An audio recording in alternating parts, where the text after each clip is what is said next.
Welcome to Talent Titans, the podcast where we bring you global entrepreneurs and leaders from the staffing industry. I'm your host, Suky Sodhi. This episode is sponsored by Ascend. Hiring in the US and Canada can be complicated, but Ascend makes it easy.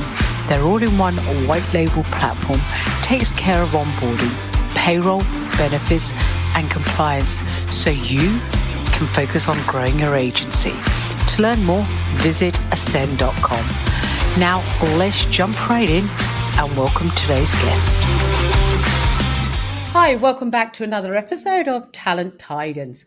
Today we're talking everything visas, US, and especially the H-1B visa fee of $100,000. Now, who better to talk about that than my guest today, Hung Lee. Hey, welcome. Suky, how are you doing? Delighted to be here. Thank you for joining us. Now, you really don't need much of an intro, but those people that don't know you, who are you? Yeah, thanks, Suky. So I'm thinking of myself as a recruiter. I still do recruit. I'm going to come out of retirement, actually. Here's the big news. I'm coming out of retirement to do some recruitment. Nice. It's going to be a very interesting experiment. Everyone watch out for that. But yeah, been recruiting really since 2000, been in the industry in all sorts, recruitment agency, recruitment in-house, launched tech products. These days now, I'm more of a community figure. I write a newsletter called Recruiting Brainfood, and I do a bunch of events, online spaces, just trying to get information circulating around our wonderful industry, and hoping I think everyone will benefit from just having a more energized, more educated sort of group of people, basically. So yeah, that's what I do now. Amazing. And then you travel a lot as well in your spare time.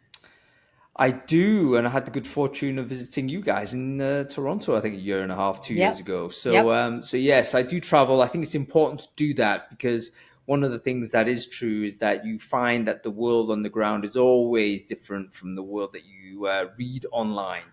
And I think that's going to be increasingly important as online becomes increasingly AI dominated.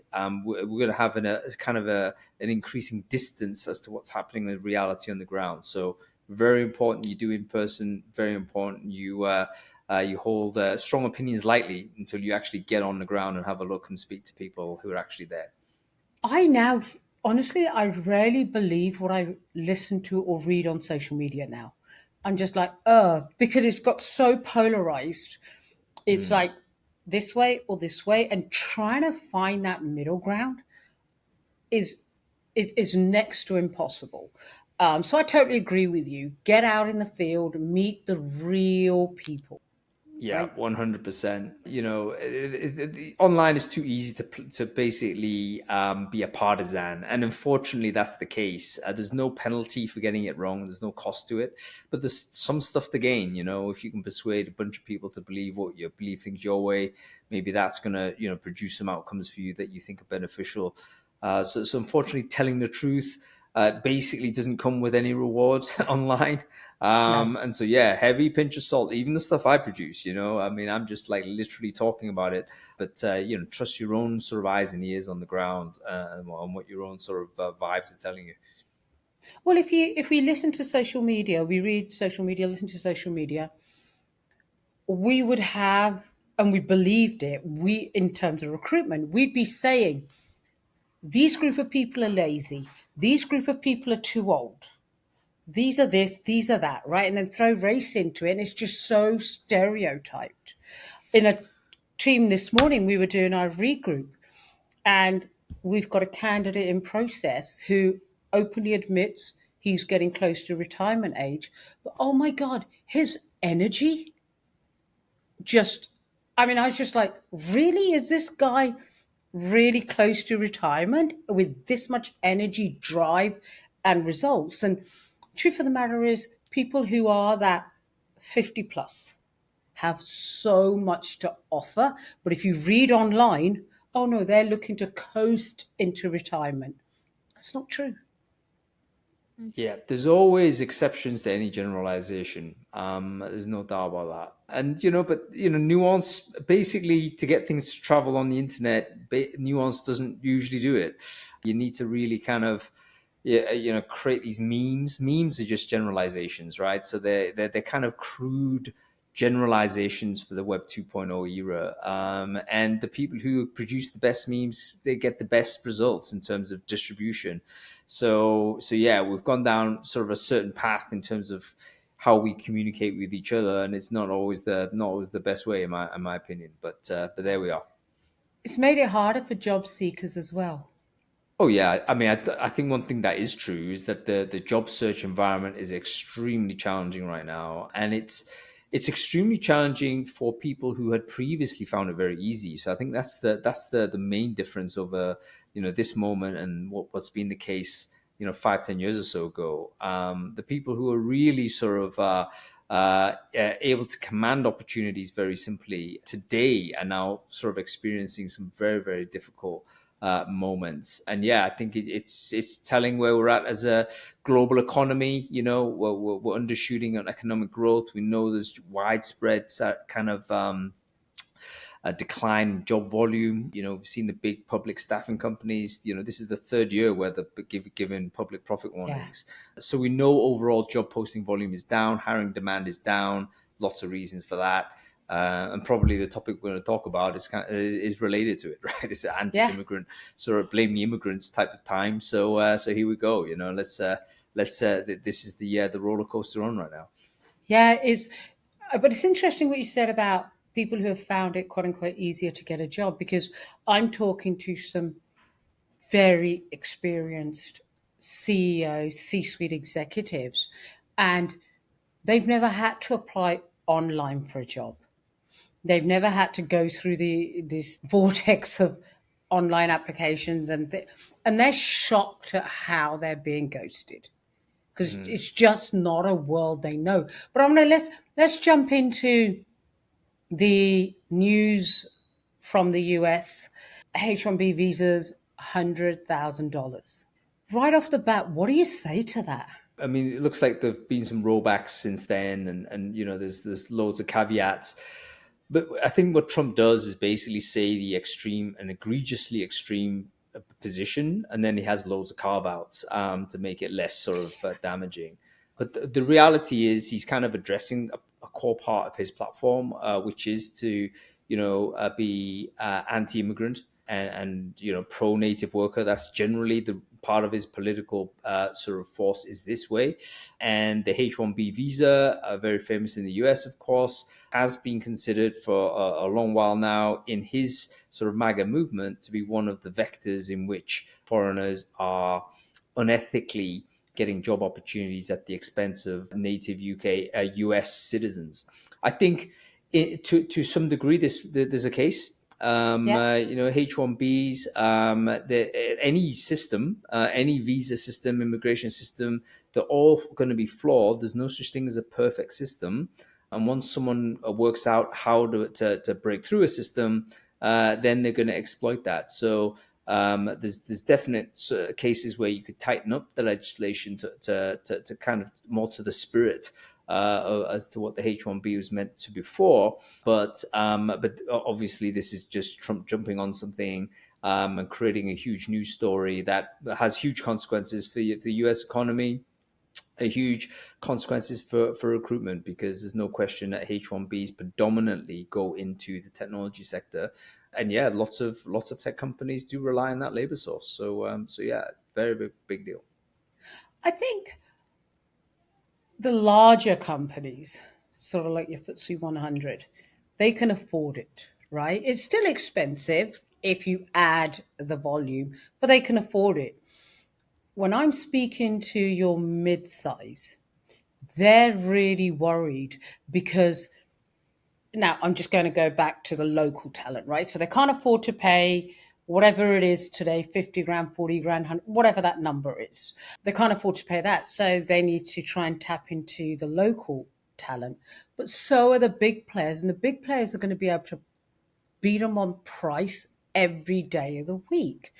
So I think, based on the conversations I've had, it's actually made it even harder for that mid-sized player or that small player, that startup that doesn't have funding behind them. So the people that are bootstrapping it.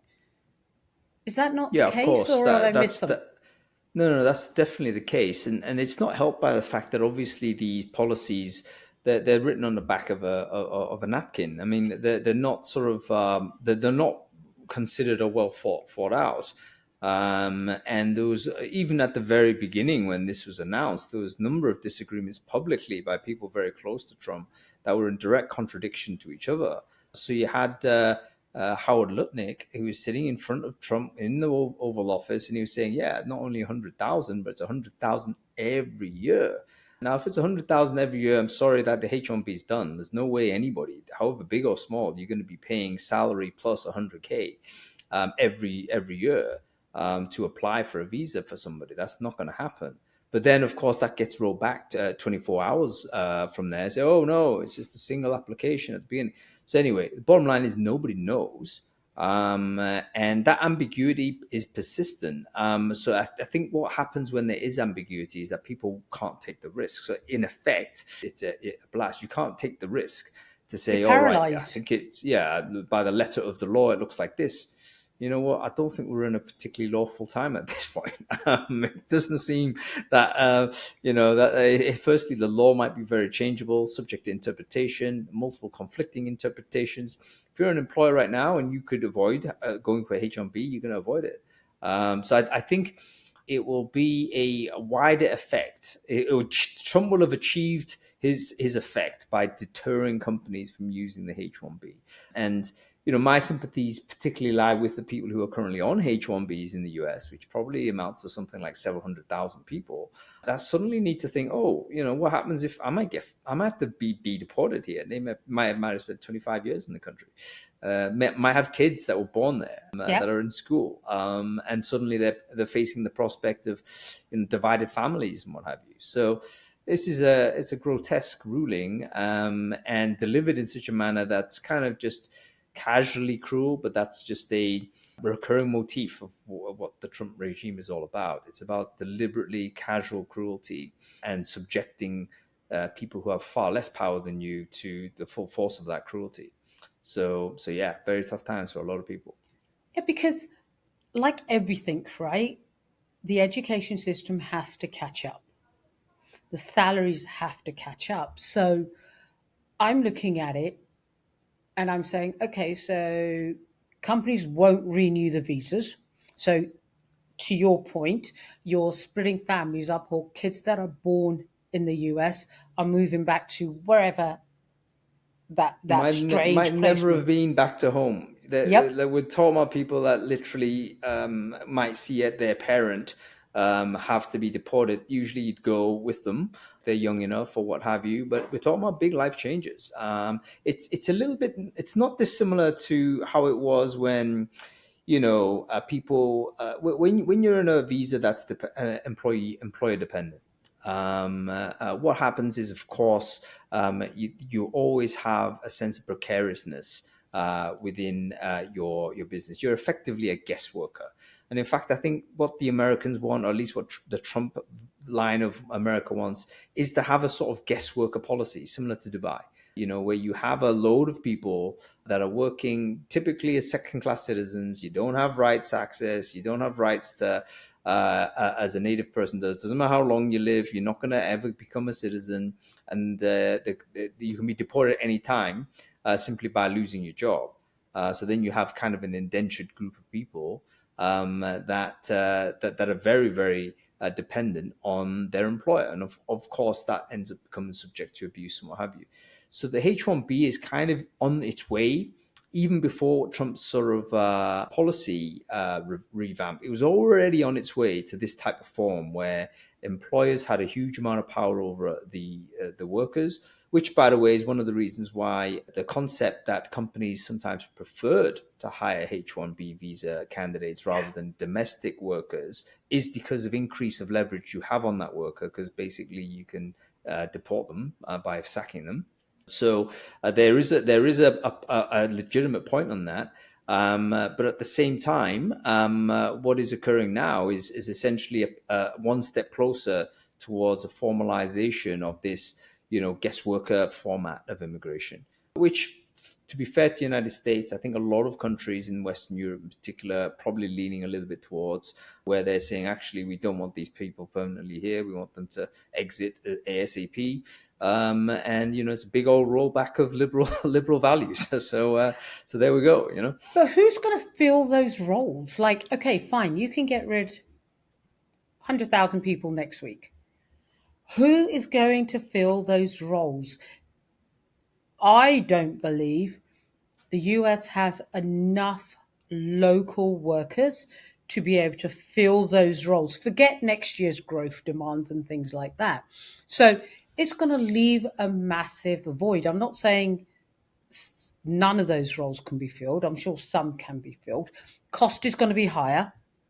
And that cost is going to get passed on to consumer. Always does. It doesn't matter how they jazz it up. Yeah, it will do. I think the H-1Bs, if you look at the distribution of where H-1Bs actually are, and here's America has loads of problems with different classes of immigrants, it's probably fair to say. Yep. Where the labor is most acutely dependent on non-US citizen labor, they're actually in agriculture, in warehousing, in delivery, in transportation, in food preparation. This is done by illegal or undocumented workers. 15 to 20% of the working population in the US are undocumented workers. So Trump doesn't like that. So he's got ICE going around literally thrhrowing people into vans and chucking them if they look a bit funny. So this is also like racial profiling in a mega way, right? Crazy degree of racism, but implemented by the state.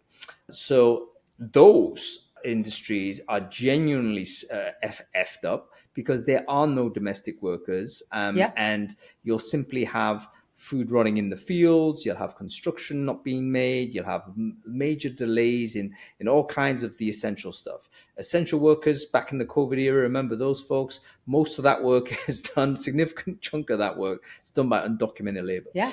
Now, H-1Bs typically go into white collar, right? They're typically software engineers. They typically go into technology or what we call skilled white collar work. Professional services, So in that sort of space, I think you can make a stronger argument that there is a domestic labor supply that can fulfill some of those jobs.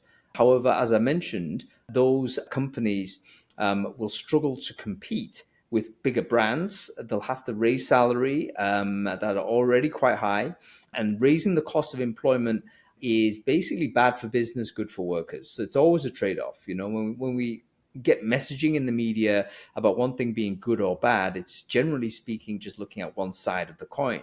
What is good for one side is typically bad for the other. So you can say, okay, let's get rid of all the H-1Bs. Great, they all disappear. Click of a button, they're all on the bus, on the plane out of here. What happens is the cost of labor will go up, which is good for the workers. There's some workers going to get a raise. Some workers will get a job that currently they're battling away from and struggling to get. So increasing worker power. But it also means cost of hiring increases. So one of the things companies will decide to do when the cost of hiring is too high is, look, maybe I chuck the job into a place where I can hire it cheaper. So instead of hiring a US worker doing this software job, maybe you decide to hire that job in Rio de Janeiro and hire a Brazilian guy to do it. Or if the job, for instance, you don't want to do that, maybe you then work extra hard to find a way to eliminate the job. You automate it out, or you find a way to process design away the need to hire for that function. So raising the cost of labor doesn't always mean workers get more money. Job flight is often the first thing you do. You put it into a place where the job can be done more cheaply. And the second thing you do is actually then to engineer it out. And it's only the third thing you do that you think, okay, maybe we do have to pay a bit more money to find that person. So yeah, it's not a panacea by any means. I think UK's kind of heading down the same road though. If you look at everything that's coming out of the UK, and it's kind of heading the same way. We're gonna.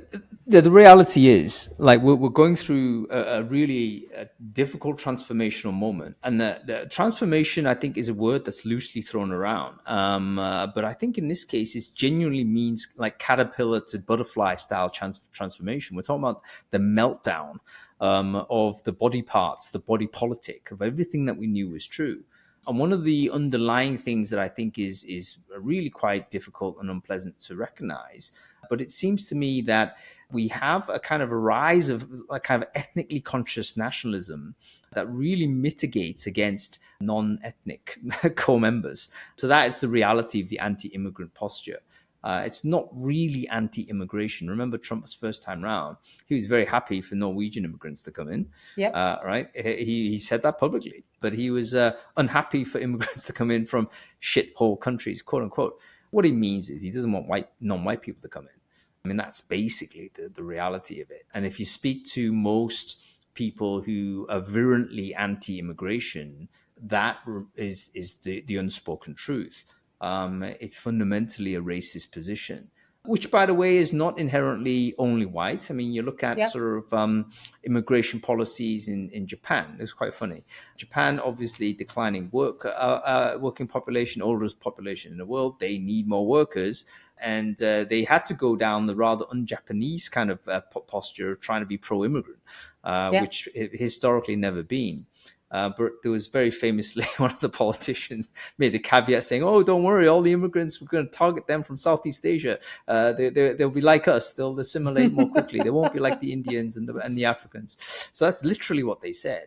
So this concept of immigrating people that are genetically closer to you is what people basically are talking about. But we can't talk about it because, oh no, that makes you racist. That makes it horrible. And but that's what Trump's on about, is the reality.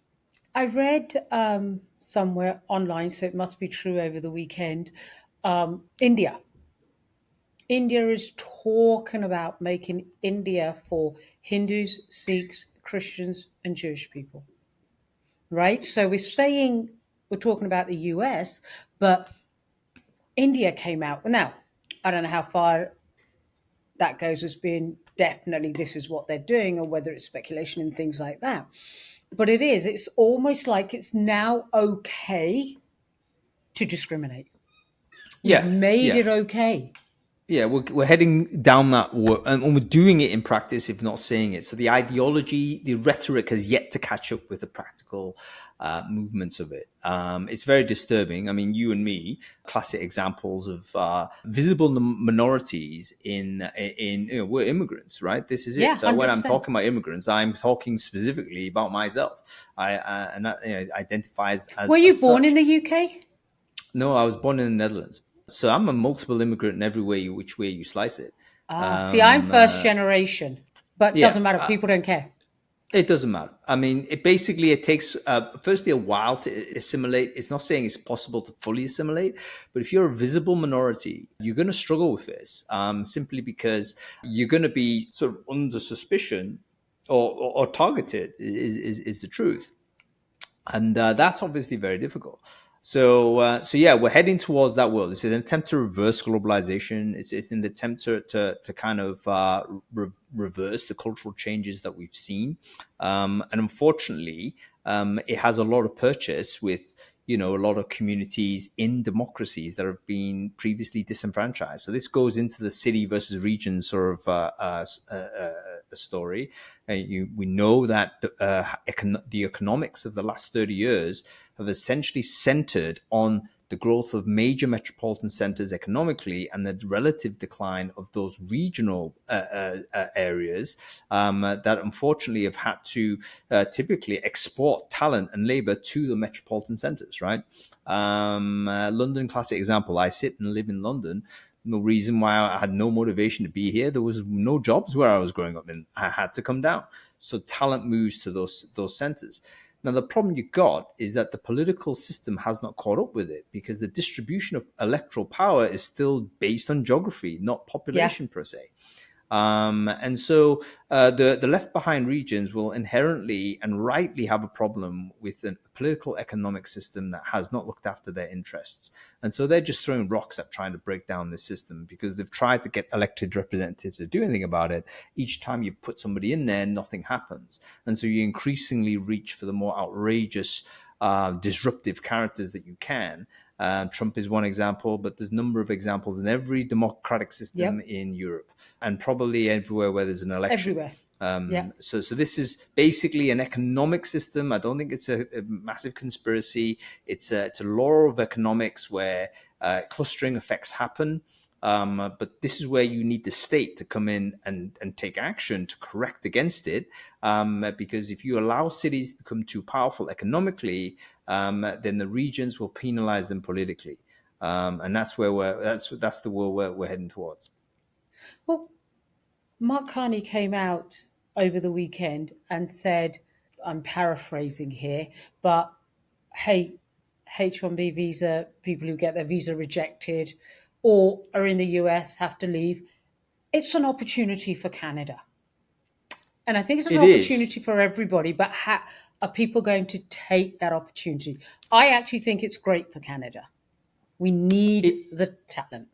Again, it's trade-off, Suky. So number one, it's great for Canada businesses. It's great for Canadian economy overall. It's great for, probably in the long term, it's great for Canada per se. I mean, Canada is a fundamentally underpopulated country. Now, I am an immigrant here.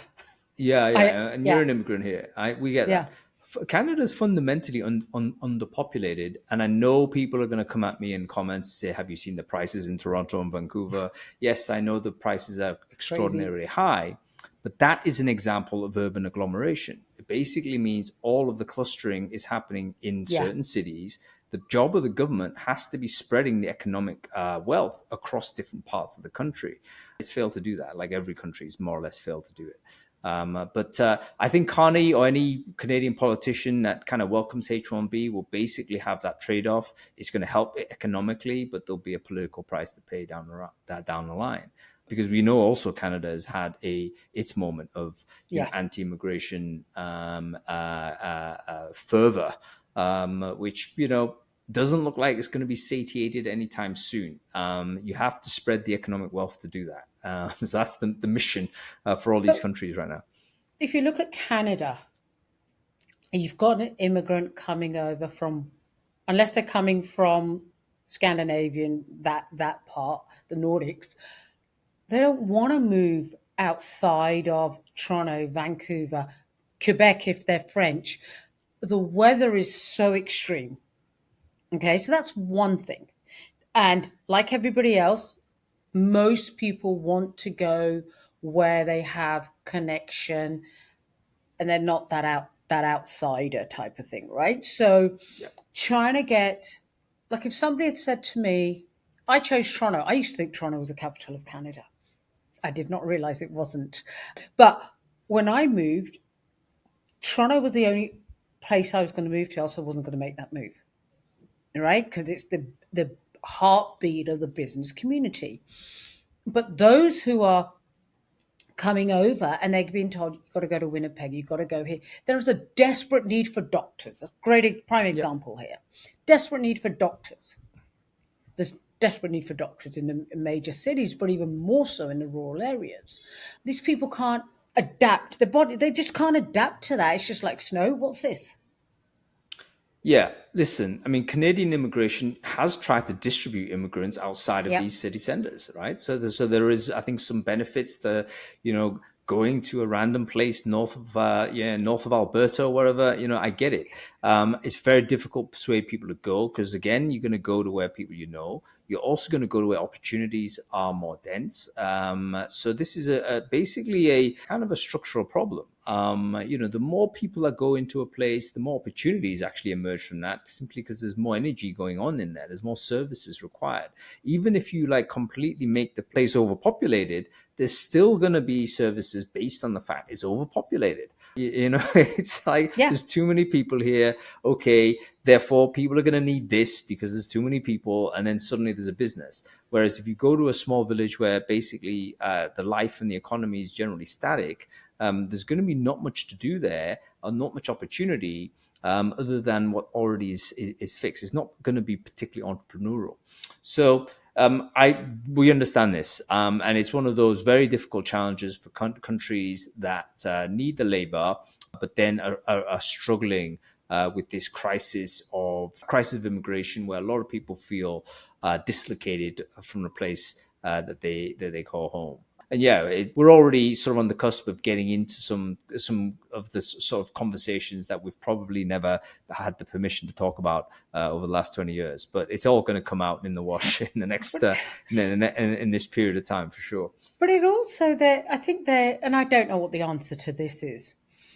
Yes, the government trying to get immigrants into rural areas and things like that, but just dumping them there isn't going to cut it. I'll give you an example. I wasn't planning on sharing this story on air, but my nephew, born and bred in the UK, him and a couple of his buddies went hiking somewhere, right? Somewhere in the UK. And they decided to go to the pub. So him and his buddies walked into a pub. So there's a mixed group of them. And my nephew obviously isn't white. And he was telling me, because he was staying with us last weekend. And he said they walked into the pub and he said you could hear a pin drop. And he said they went up to the bar. A couple of them said, oh, we should leave. A couple of them said, why? So they went up to the bar and the girl behind the bar said to them, I'll serve you one drink, then you guys need to get out of here. Wow. I was horrified. He was with a mixed, he was with a mixed crowd. Okay. First reaction was, what the hell for? Second reaction was, don't need this crap. And they left. But the fact that was even, and he was telling me, and I was like, okay, so did she say that because that's what she thinks? Or did she say, hang on a second, I don't want any trouble. I know my audience. I know my clients, right? So there's that whole part of it as well, because yes, I come back to my doctor analogy. In rural Canada, rural US, Europe, wherever, we need the doctors. But the likelihood of that doctor looking like everybody else that's already there, it's relatively slim. Yeah, absolutely. It's very expensive to make a doctor. So here's the thing that people don't realize. Like very few of us understand our fiscal relationship to the state. So to make a doctor domestically, I have to firstly keep this person alive from 0 to 18, right? So I've got to maintain this person, educate them, feed them, protect them with a rule of law, all of it. That's investment by the state, taxpayers' money, growing this person up to the age of 18. Then I need to pay for this person to go to university. I need to support that person through that journey. Okay, they're 22, 21, 22. Then they need to go to do a medical degree, which I think is another 4 or 5 years. Then they need to do residential. Then they need to do X, Y, and Z. It's only until they're like 28 onwards that they're able to actually go and do some doctoring. Now, that's 28 years of investment. Yeah. That's very, very expensive. If you're running a business now, think about you investing in something for 28 years before you get any return. That's crazy capital. You'd have to be building a nuclear reactor or something. It's, to have that degree of return. Most people would not tolerate having to spend that amount of time. But that's what governments have to do. Now, obviously, that's expensive and it's untenable over time. So basically, because it's too expensive. If it's too expensive for governments, they're going to raise taxes. You don't like raising taxes. So, okay, the solution is let's try and buy this talent in when they're ready-made. Because if I can get a doctor in from South Africa, they're already 28. I've not spent 28 years of investing in them. I've literally not even paid for them to come here. They've come here by themselves. They can doctor away straight away with zero cost to me as the state. And then look. But they've got to redo their exams. But you're right, zero cost to. An immigrant basically economically is a superior taxpayer in terms of ROI with regards to investment than is a native born person. Economically, that's a fact. Now, the problem we have in modern society, in Western societies at least, is that what is good politically, economically, is not good politically, and it's not good potentially culturally. So we have a clash between the political economy in Western democracies, where we want the taxpayer, we want the services, we want the skilled labor, but we're very intolerant now over people that are non-culturally assimilated, let's say, or individuals that are changing the culture, which of course immigrants will change the culture. Yep. This is normal, I mean, a bunch of people come in, change the food, they change the music, they change the language. But then you have forces in there that don't like that, or they may think it's going too fast and they'll resist that change. And so, we're at that moment now where essentially these problems are only going to get worse because most countries obviously are hitting a demographic sort of cliff. UK is probably worst of everyone because the working age population, the tax paying population in the UK, I think has already peaked. So from here on forward, every year the tax base is going to shrink because people are retiring out. And by the way, it's shrinking on aggregate. So in other words, it's not just shrinking on and then the next generation comes up. It's like more people are retiring compared to more people joining the workforce, right? So the tax base is shrinking just when we need more tax. So how do you do that? You either have to cut spending, raise tax, or you import more people. Those are the three choices. Politically, all three of them are not palatable, which is why I think the political economy is one of the things that's going to crash for all of us in the next several years or more. Like the politicians cannot make a tough choice.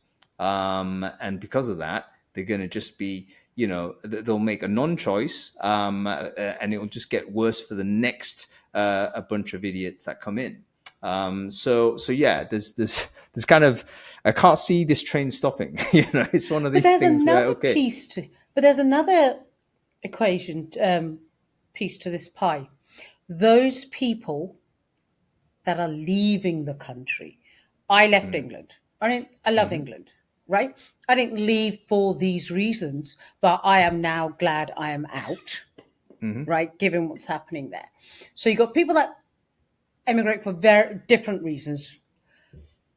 So add all of that, and then you've got so many Canadians. I know quite a few Canadians who are like, no, I'm going to move to the US because they identify more with the US politics at the moment. Fantastic. I'm not saying they're bad people or anything like that.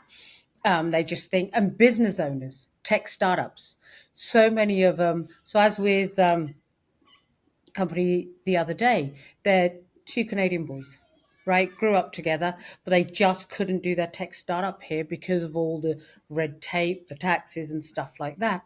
So they moved across the border to New York. One's in New York, one's in San Francisco. So you've got all of that. So we talk all of these problems, and then you have people that are leaving.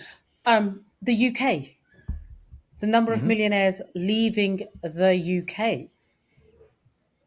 Like these are numbers. These things are all linked though. Like, so in other words, as the country gets worse because of this crisis, so the situation gets worse, life gets worse. And so people who look at this and think, okay, it's all getting worse, I may as well take up and leave. And that makes things worse again because you've taken a lot of wealth out of the country. So you end up in a doom loop where what makes it worse is actually going to make it even more worse. And, it's very, very difficult for countries who are caught in that loop to really reverse that cycle. It usually takes something very dramatic. It takes something very significant to occur, and it needs something that's persistent. So it can't just be an episodic change. Which is why switching politics and switching prime ministers, which is what we're going to do, it's not going to do anything because these things are systemic. It's almost like you're riding a train. Thinking you're controlling the train, but the train tracks are fixed and it's literally going forward. There's nothing you can do. You can press all the knobs on the dashboard as you want, but your job really is just to talk to the passengers and try and reassure them. But I 100% agree with what you're saying there, but there is this misconception that, okay, if I change the prime minister, the president, whatever it is that you've got, suddenly they're going to make all my problems better. Suddenly they're going to wake up tomorrow morning and, wow, I have an extra $1,000 a month in my bank account. I have this, I have that, and I have people that look, talk, sound like me. That just is not the case. It takes decades to reverse something. It takes decades to implement change. Look, if change could happen that fast, we'd all be doing it in our business, right? We'd be like, boom, done. Absolutely. I mean, this is another problem we have is that, firstly, we don't have control over these systems. There's some people that do, but they're often not politicians. They're people that can influence the interest rates, the influence sort of things at board level. Look at the concentration of power currently in technology. The top 7 tech companies in the US accounts for something like 30% of the entire market cap of the US stock market. And we're at the point now where 2 or 3 of the market value of 2 or 3 of those companies in the top 7 in the US is more than the GDP of a significant sized country. So that is concentrated wealth in a small number of people that, of course, we have no democratic input with. So the problem we've got is that none of the anger is going to be satisfied. In my opinion, we need to have we need to control the political changes that are coming, because I think that what historically happens when the political system doesn't supply enough value for enough people to be invested in that political system, they'll overthrow the political system. Or they'll endorse people that kind of do a soft overthrow of the system. In other words, it looks on the outside exactly as was, but the power behind the scenes is different. You can see that with the United States right now, for instance, where Trump is making decisions that really should be signed off by Congress, but he's making them on Twitter, right? He's literally tweeting the policy out, and then it's policy immediately, without any congressional oversight. So the institutions are being kind of sidelined as we speak in the United States. And I think probably similar pattern will occur in many countries that are in that type of milieu, struggling to understand why they're in pain. So that's where I see most countries right now. If you look at countries as unit of analysis, I think most countries understand they're in pain. They just don't know why. So they're like a dumb animal in the farm. They don't know why they're in pain, and they're just trying to scratch the wrong itch. And they'll keep doing that until they get until whenever. I don't even know what the end state might be for that. But yeah. But the sad thing is, when you going back to where we started, get out there. So when I get out there, and when I'm talking to people from all walks of life, I'm in the US, I'm in South Africa in a couple of weeks, the UK, obviously around here in Canada. All people really want is to live peacefully, be able to provide for their loved ones, right? So I personally choose to believe there are more good people out there than we hear. The ones that are speaking the loudest right now, where all the noise, they're your extremes, whichever side that might be.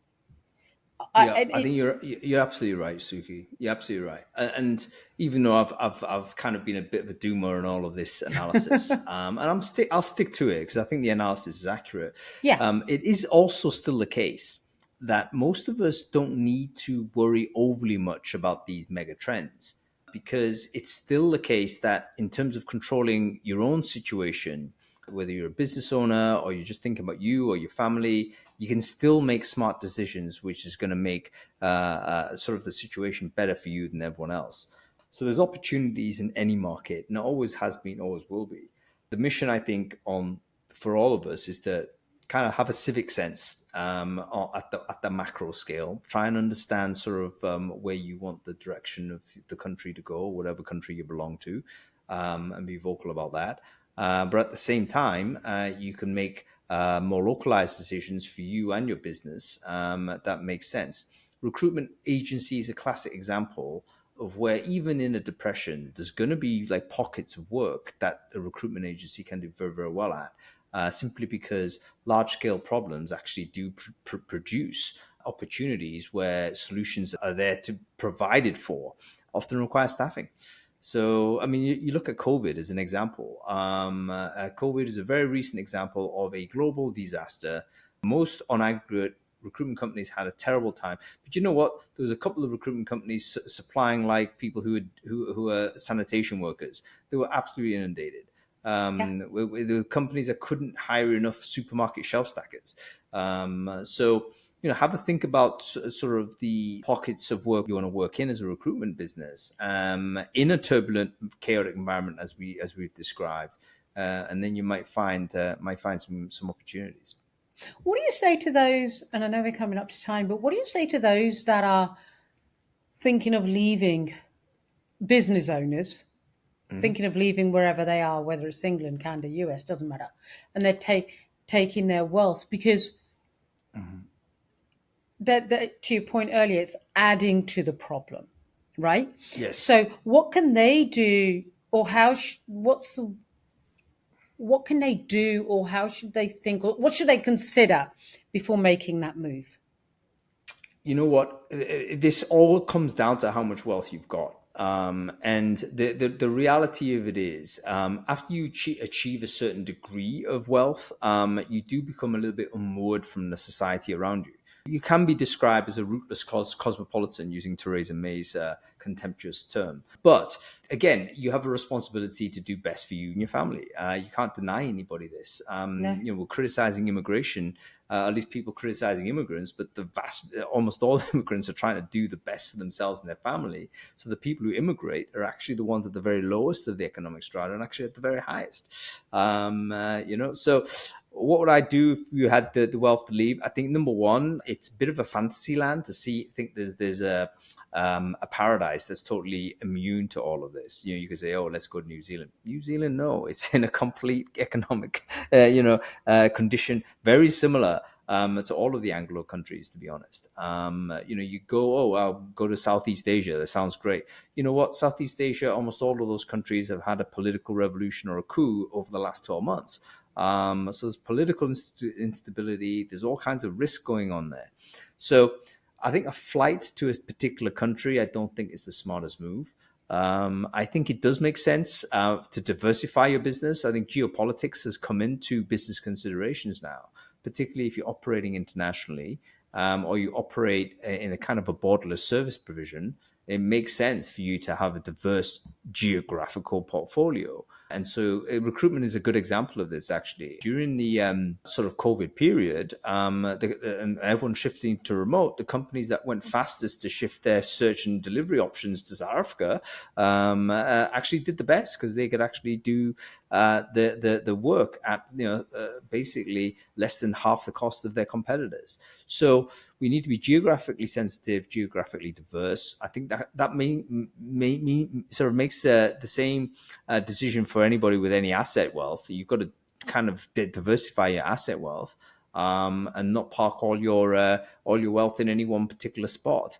So yeah, it's high risk. We're moving towards an ever increasing degree of volatility in the world. So go with a diverse portfolio of options and increase your optionality. That's basically what I would say.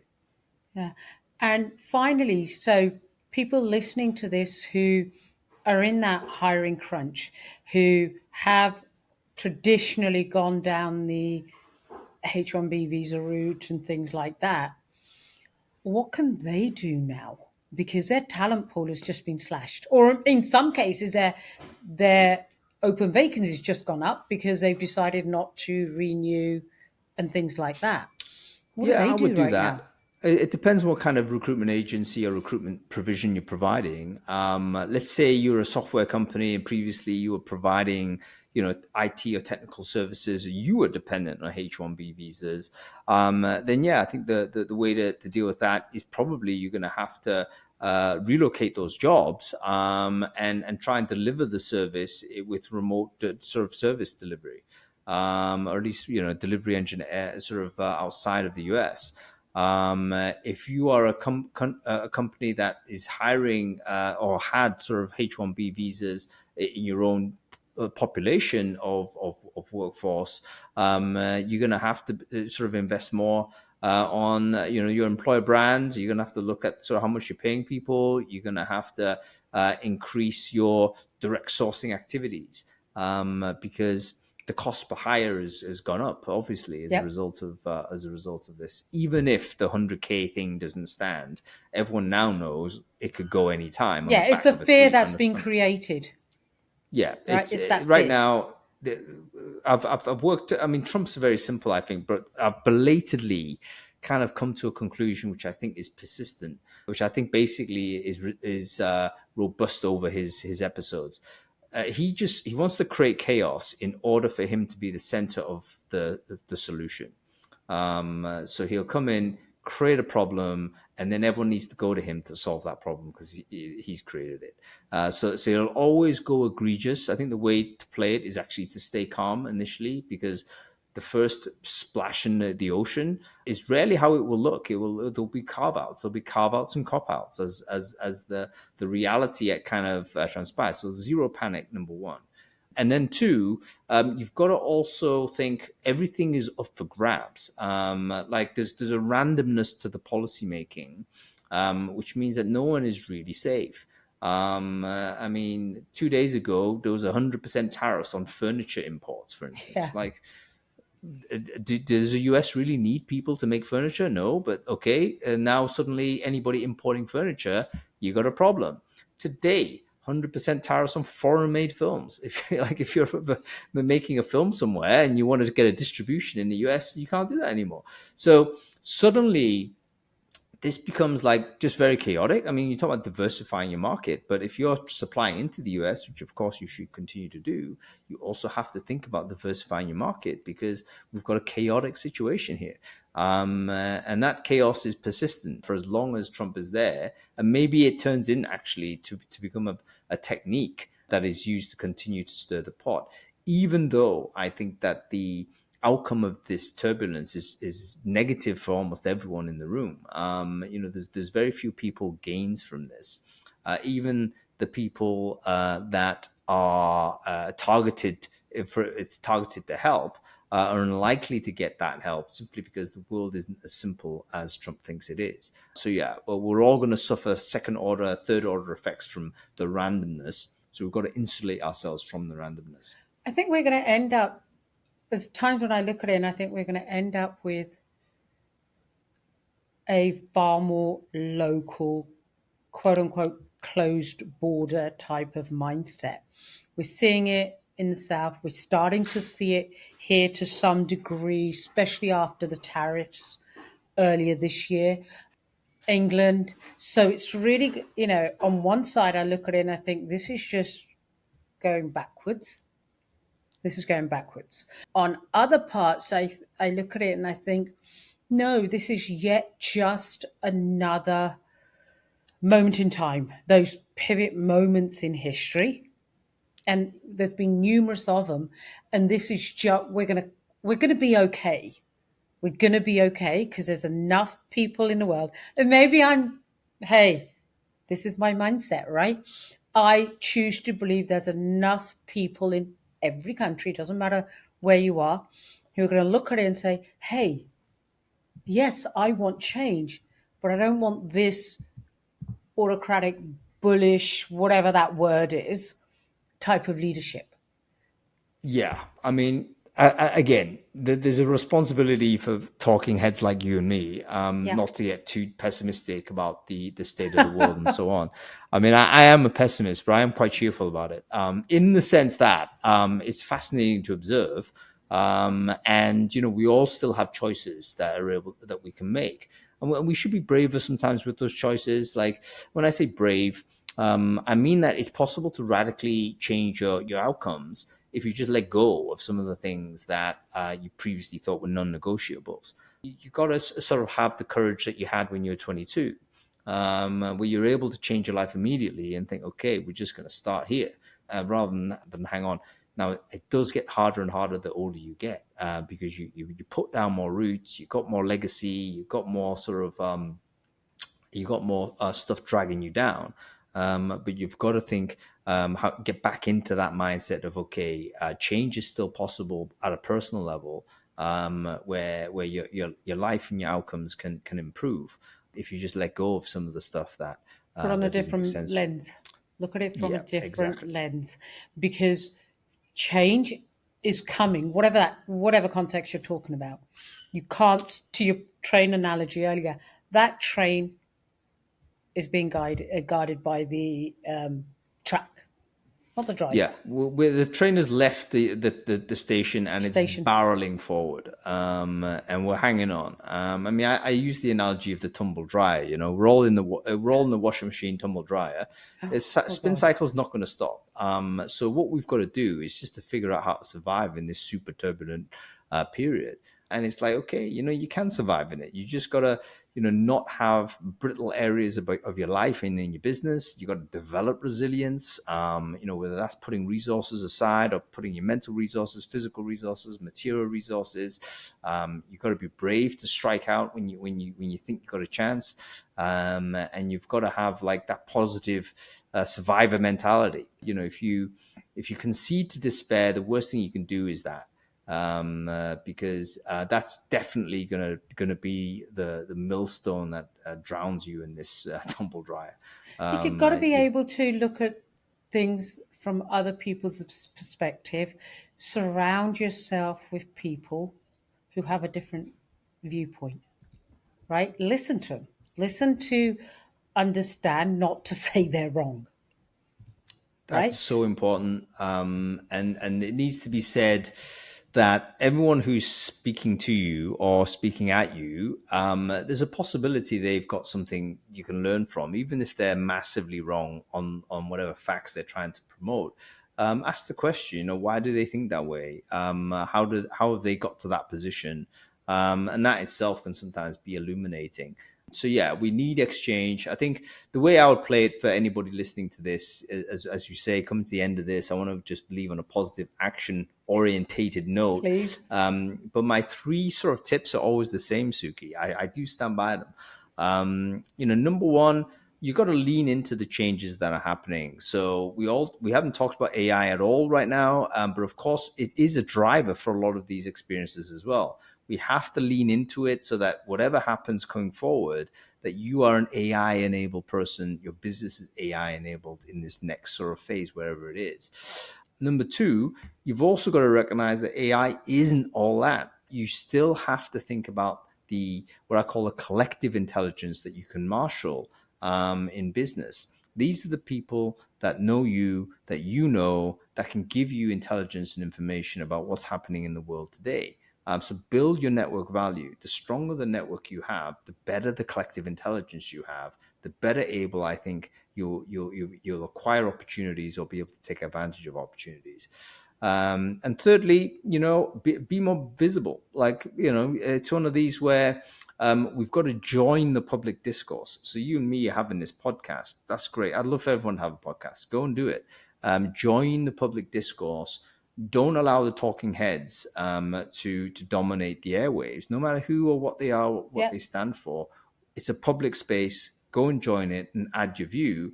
And I think the world would be better if we had more voices rather than few. So I would say those are the 3 things I'd recommend for everyone right now. I love that. That is the perfect note to end on. Thank you ever so much for your time.